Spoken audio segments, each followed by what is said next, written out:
राज्यातील नैसर्गिक साधनसंपत्ती आणि मुबलक फुलोरा असलेल्या क्षेत्रांमध्ये मधमाशा संवर्धनाला चालना देण्यासाठी राज्य शासनाने एक महत्त्वाचे पाऊल उचलले आहे. उद्योग, ऊर्जा कामगार व खनिकर्मक विभागाने दिनांक 6 मे रोजी प्रसिद्ध केलेल्या शासन निर्णयानुसार राजापूर तालुक्यातील तळवडे गावाची मधाचे गाव योजनेसाठी निवड झाली आहे. या उपक्रमांतर्गत तळवडे गावाला सुमारे 54 लाखांचा निधी देखील मंजूर करण्यात आला आहे.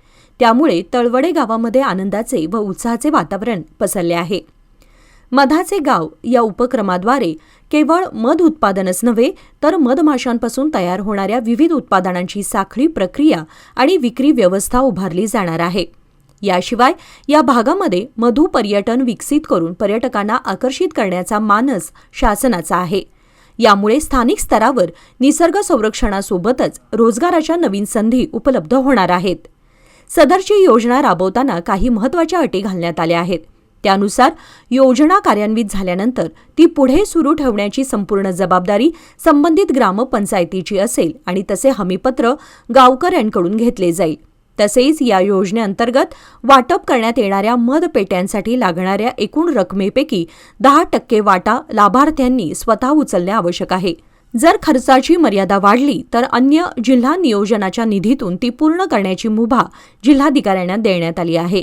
पश्चिम घाटाच्या पायथ्याशी वसलेले राजापुरातील तळवडे गाव निसर्गसंपन्न असून पश्चिम घाटातील वनसंपदेचा वारसा या गावाला लाभलेला आहे.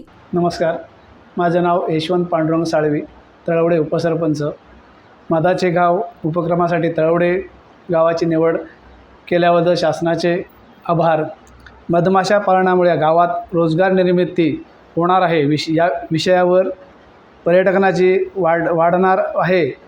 हा उपक्रम यशस्वीपणे राबविण्यासाठी ग्रामपंचायतीमार्फत आम्ही सर्वतोपरी प्रयत्न करू.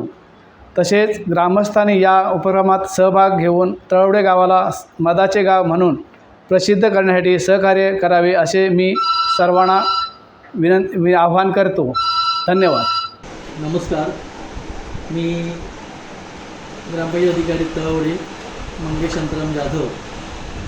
आपल्याला तळवडे मधाचे गाव विकसित करण्यासाठी राज्य शासन आणि केंद्र शासन यांच्या माध्यमातून या प्रकल्पाला मंजुरी मिळाली आहे.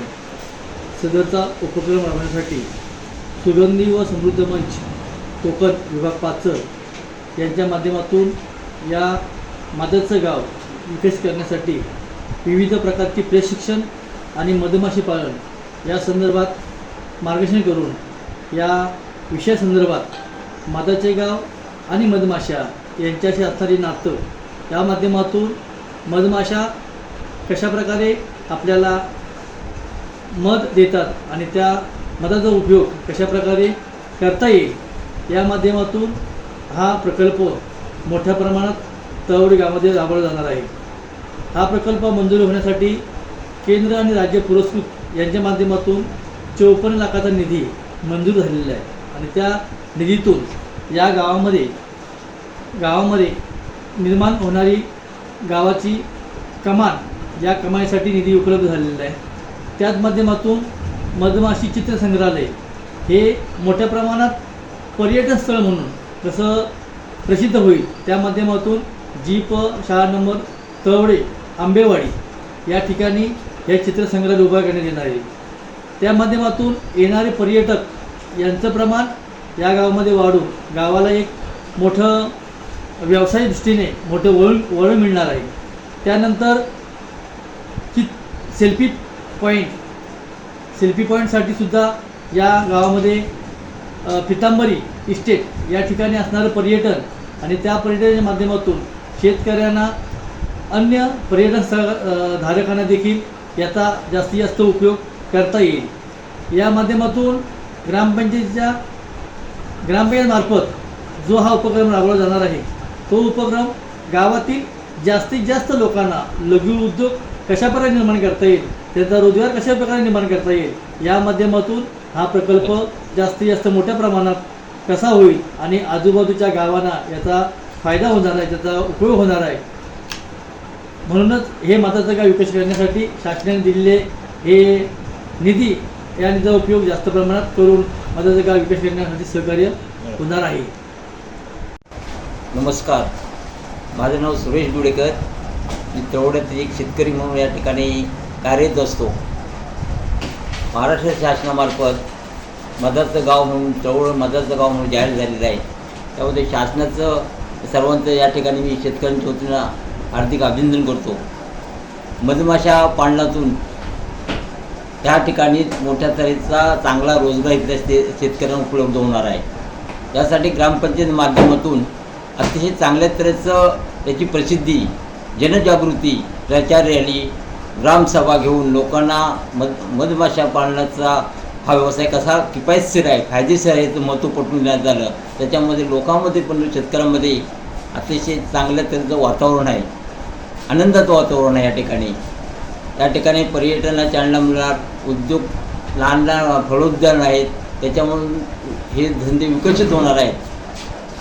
त्यामुळं हा एक शासनाचा उपक्रम निश्चितच तेवढंच म्हणजे आजूबाजूच्या गावाला एक रोजगार देणारा ही संधी उपलब्ध होणार आहे असं मला वाटतं. धन्यवाद. तळवडे आणि गुरववाडी अशा 2 महसूल गावांमध्ये विखुरलेल्या या गावाचे 1995.33 हेक्टर क्षेत्रफळ असून गावाची लोकसंख्या 2800 इतकी आहे. धरणाच्या माध्यमातून बारमाही पाणी उपलब्ध होत असून येथील शेतकऱ्यांकडून भात, नाचणी आदी प्रमुख शेतीपिके घेतली जातात. तळवडे गावाची महाराष्ट्रातील मधाचे गाव म्हणून निवड झाली असून त्याद्वारे तळवडे गाव जगाच्या नकाशावर आले आहे.